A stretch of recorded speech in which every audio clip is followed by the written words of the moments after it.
E, só que aí depois que eu comecei a mexer com essa parte de header, eu comecei a interessar pelos emuladores, né? Que aí já vai entrar no outro assunto. Sei lá, achava os emuladores fascinantes, né? Ser um software que emulava um header, né? Que coisa é essa? Aí eu comecei a estudar esses emuladores, né? Eu comecei a pegar o AppleIn, que é esse emulador que foi a base do que eu fiz, que era feito na linguagem C. E eu comecei a estudar. Eu lembro que na época, uma coisa que eu não comentei, mas por algum motivo, quando eu comecei a mexer com PC, eu aprendi Pascal. Não lembro, eu realmente não lembro como é que eu fiz. Eu lembro que eu aprendi Pascal. E quando eu tinha o PC, né, eu mexia com Pascal no DOS, mas aí eu comecei a aprender Delphi também. Que o Delphi é o Pascal para modo gráfico, né? Então, por algum motivo, eu fiquei bom em Delphi. Eu sabia fazer bastante coisa em Delphi.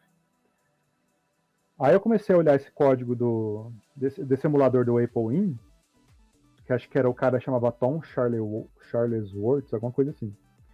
Só que era linguagem C. Eu tinha uma ideia que era linguagem C, mas eu não entendia. Aí o que eu fiz? Eu tive uma ideia, vou tentar fazer um emulador em Delphi. Eu vou tentar emular coisa, aprender emulador fazendo em Delphi. Porque Delphi era fácil para você fazer janelinha e fazer parte gráfica. Aí eu comecei a tentar fazer, só que eu não conseguia, porque na época eu não tinha tanto conhecimento assim. Eu lembro que eu estudava tentar usar um compilador Basic. Não cheguei a tentar usar um compilador Basic. Na época acho que eu não tive acesso a isso. Ah, e detalhe também, eu nunca tive assim, em Santa Rosa, que era cidade pequena, eu nunca ouvi falar, nunca tive assim contato na época desses clubes aí que você enviava, você mandava software por lista, você pedia, né? Sabe esses tipo de... Como é que chama, Hermes? Do quê? Você lembra o que eles falaram, o que o próprio José Ferro na coisa falou do Capitão Gancho, que tinha aquele tipo de empresa que você trocava jogos, você pedia jogo, enviava dinheiro pelo correio, ele te enviava fita. Software Como é que House chama? Soft House, isso, me fugiu o nome. ou Pirato Eu nunca House? tive... Pirata House. Eu nunca tive contato com esse tipo de coisa, eu nem sabia que existia na época, né?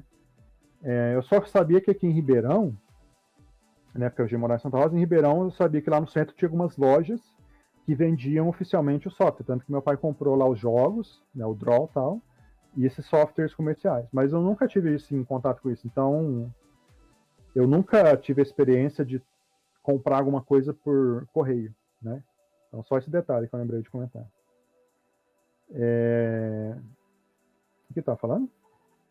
Emulador. Tá, Emulador, isso. Aí eu tentei fazer em Delphi e não consegui. Aí eu falei assim, eu vou ter que aprender a linguagem C, né? Deixa eu já aproveitar para estudar melhor o emulador em C desse cara. E era C, não era C++, não, era C. E eu já aprendo a linguagem C um pouco melhor, porque eu queria aprender, né? Eu tinha curiosidade. E eu já tento fazer, assim, que o emulador estava pronto de Apple, só que tinha o TK3000 tem umas peculiaridades, né? Então ele tem um teclado programável, que você consegue exibir acento e tal. É uma coisa que o Apple não tinha, né? Uhum. Então a minha ideia foi, assim, vou pegar esse emulador e adicionar a ele esses recursos TK3000. Aí foi quando eu comecei a brincar com isso. Aí eu consegui, né, assim, até hoje eu não consigo entender totalmente aquele emulador, tá? Para ser sincero, eu não consigo entender todo o código. Principalmente a parte que controla o tempo da CPU. Aquela parte sempre foi, até hoje, até hoje ela é meio estranha. Nebulosa. Nebulosa, isso. Mas essas outras partes de mudar o visual, mudar alguma coisa, eu consegui mudar. Então, eu lembro que eu mudei toda a carinha dele, que o AppleIn tem os ícones na direita, se não me engano, eu passei para menu, porque eu aprendi a fazer menu no coisa, que como é linguagem C, o pessoal que entende aí, que programa, sabe que você tem que usar a API do Windows direto, né? Você não é arrastar componente igual Delphi. Então você tinha que aprender a API do Windows para você poder gerar uma janela, para você poder gerar o menu, receber evento e tal. Então eu aprendi bastante sobre linguagem C e sobre a API do Windows nessa época. E eu consegui lançar, então, um emulador de TK3000, né? E eu lembro que eu publiquei na lista e o pessoal adorou, né? O pessoal gostou, que legal tal. E realmente emulava tudo, essas partes que assim, quem tem o TK3000, teve o TK3000, sabe que tem aquela tecla mode, você consegue colocar caractere, você consegue fazer programar e tal. E eu consegui implementar isso, então o pessoal gostou pra caramba. E eu comecei a mexer com esse emulador, né, e fiquei fazendo ele, dando manutenção. E eu lembro que, como eu tinha CFFA, né, era um assunto lá da época, acho que o próprio Emerson falou assim, por que você não emula, né? Eu falei, vamos tentar. Aí, como eu estudei o projeto e tal, eu vi que não era difícil fazer, porque era só, tipo, você mandava um comando IDE, né, para preparar o cartão CF ou IDE, fazer leitura de blocos de gravação, e o controlador de responde. Então, eu conseguia entender um pouco do protocolo IDE na época. Aí eu já tinha internet nessa época, né, eu conseguia entender mais. E eu consegui emular a CFFA, né? Uhum. E acho que não tinha, né? Porque na época nenhum. Hoje o Apple In tem, né? Tem vários periféricos emulados.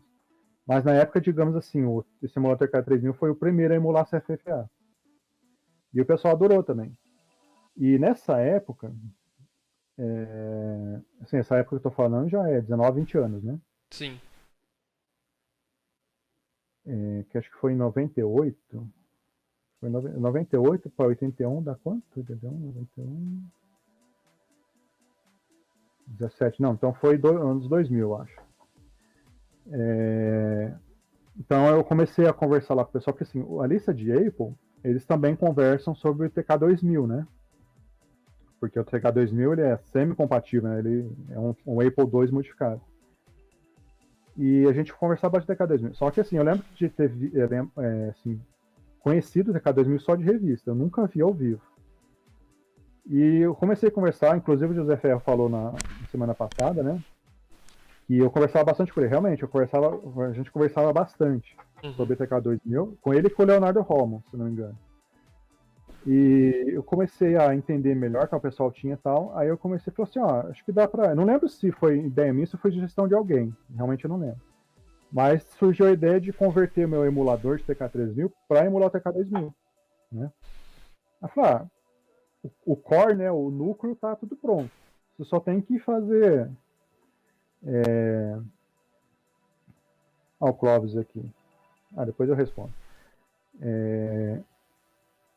O TK2000 tem umas peculiaridades modificadas, né? Só tem um modo gráfico, não tem um modo texto, mudam os endereços de memória e tal. Aí eu comecei a converter. Só que quando eu comecei a converter, eu tinha um problema que eu não tinha a ROM, né? Aliás, ninguém tinha, assim, publicado a ROM do TK2000. Eu precisava da ROM do TK2000 para testar o emulador, né? Para ver se estava emulando certinho. E, assim, eu lembro que ninguém tinha o dump né? Colocou a EPROM num leitor de EPROM e fez a leitura. Não tinha, ninguém tinha. Aí eu tive uma ideia, conversando com o Leonardo, eu lembro assim, ele tinha o TK2000, falou, então vamos fazer o seguinte, eu vou te passar uns comandos, você vai salvar a ROM em fita cassete.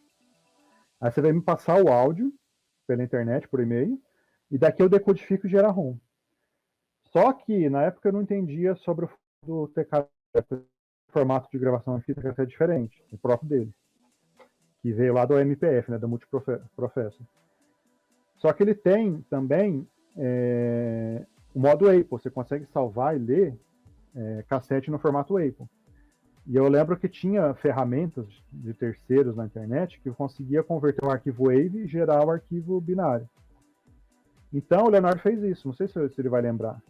Eu passei esse comando, você digita esses comandos aqui em assembly e tal, aí vai gravar, você dá lá o REC, deixa gravar tudo, aí você me passa o áudio. E ele fez isso, digitou, salvou na fita, digitalizou no PC dele, em formato WAV, compactou e me mandou. Aí foi dessa forma que conseguiu a ROM do TK2000. Olha aí. E deu certo. Bacana. Eu lembro que isso foi muito legal isso, cara, eu consegui. Aí, com a ROM, eu consegui terminar o emulador. Eu lembro que não demorou muito, porque, digamos, todo o resto do serviço já estava pronto, né? Só fazer as adaptações. Aí eu lancei também, junto com o emulador TK3000, o emulador TK2000. O Fábio perguntando que o FRS, CFFA consegue emular disquete? Não. Essa CFFA só emula a interface de mass storage, né? Que é armazenamento em massa.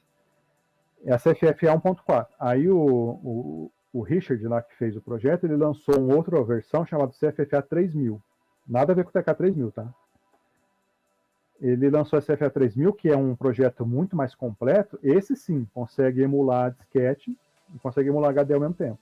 Inclusive, o pessoal fala que é a interface definitiva do Apple, né? Você consegue fazer muita coisa com ela. Olha aí. O que é isso E eu daí, lembro ó, que a Leila e o Simon comentaram? Você sabe ou não? no chat aqui, peraí, que eu Não, não tá tô aí vendo na o chat. tela pra você, ó. Ah, o WinAPI? É. Ah, é a API do Windows. Só que ele falou, esse livro do Pat Zod eu não conheço. Eu lembro que eu pesquisei na internet, assim, eu vi na internet. Ah, o Leonardo falou que lembra. Eu lembro que na internet eu procurava sobre quais são os comandos, qual que é a biblioteca que você tem que chamar do Windows para fazer alguma função do Windows, né? Gerar uma janela e tal. Isso é chamada de WinAPI porque seguiria a API do Windows, né? Seria esses comandos que você chama para fazer. Só que aquele livro lá, detalhe, eu nunca gostei muito de ler livro, né? Revista eu lia e tal, mas assim, pegar livro para ler, eu nunca gostei, assim, até hoje. Né? Eu nunca, assim, eu lia livro na escola só para fazer trabalho, mas eu nunca parei para ler um livro mesmo. Uhum. Então, realmente, livro eu nunca, assim, alguns livros técnicos eu tive, eu lembro que comprei uns livros de Delphi na época que eu mexia com Delphi e tal, mas é um livro técnico, assim, menor. Então eu não lia muito livro, eu pesquisava na internet mesmo. Então eu consegui lançar esse emulador de TK2000, né? E o pessoal, assim, gostou pra caramba também. Eu lembro que o José Ferra adorou e tal. E com a ROM que o Leonardo conseguiu me arrumar. Que show de Aí, bola. como eu gerei o binário, a gente disponibilizou a ROM lá no grupo, né, na lista, que a lista do Yahoo tinha uma área de que você conseguia colocar arquivos. E eu comecei a melhorar aos pouquinhos esse emulador, né?